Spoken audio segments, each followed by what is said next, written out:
त्यांनी घेतलेला आहे गाणं बोलायला, आता मनावर घेतलाय. तेरे नाम बोलणार आहे आता. आता त्यांच्या कपाळाच्या मध्ये भांग पाडणार आहे. थांब थांब,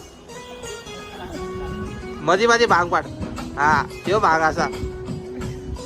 अरे कंगवायला लागला आपण. यो भांग पडला आता. तेरे नाम.